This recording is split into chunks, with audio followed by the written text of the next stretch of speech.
बागी भी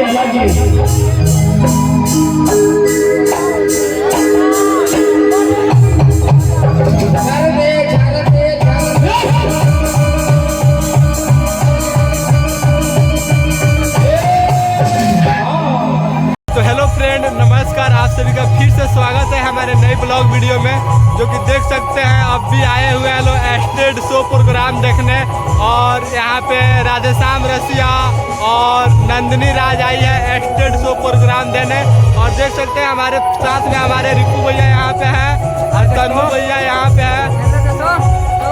चलिए गाइस, हम आप लोगों को उधर प्रोग्राम हो रहा है, प्रोग्राम में दिखा रहे हैं।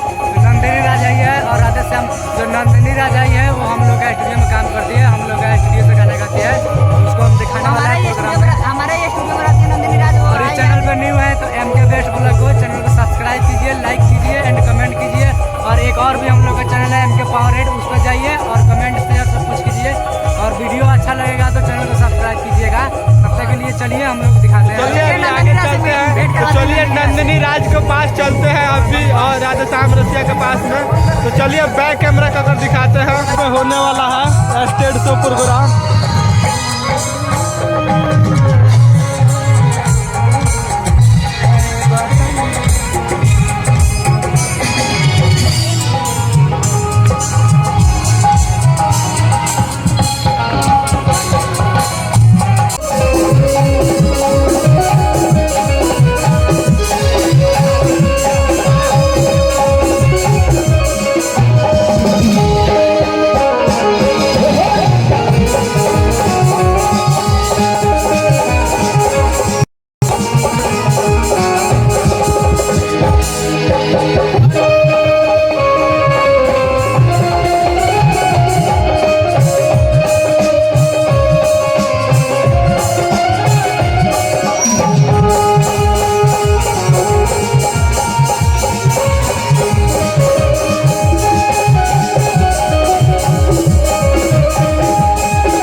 फरमाइश बा, फरमाइश के हम पूरा करते हैं।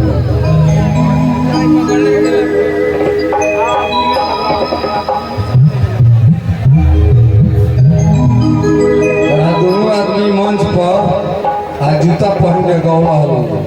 आज तोहरो अहीं करो व्यवस्था कर दे। बकस तो नहीं छोड़ दे। जय हो।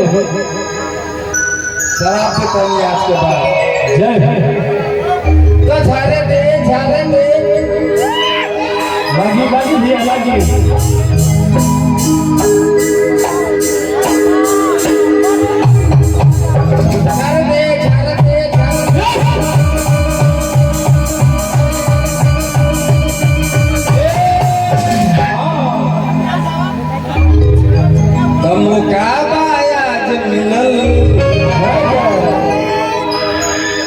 अरे मुकाबाया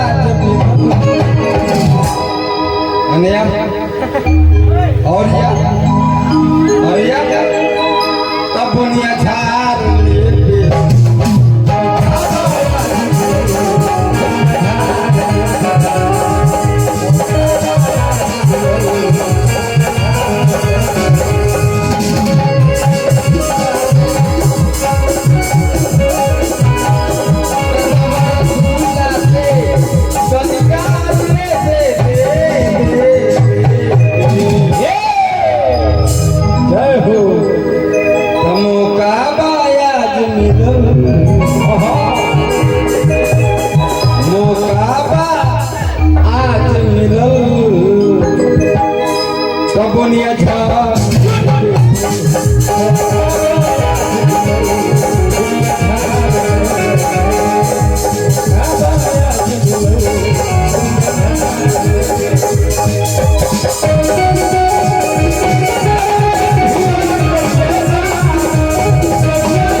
तहरा भैया पाए घर में केहू के सुखी हम तुनी बात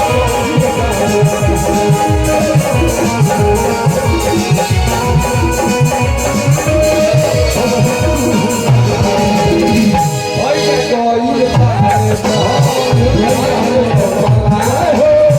घर में केहू के सुखी हम तुनी बात भैया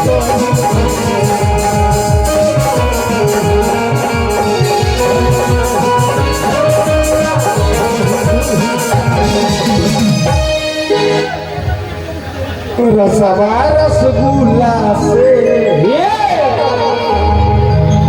रसवा रसगुल्ला से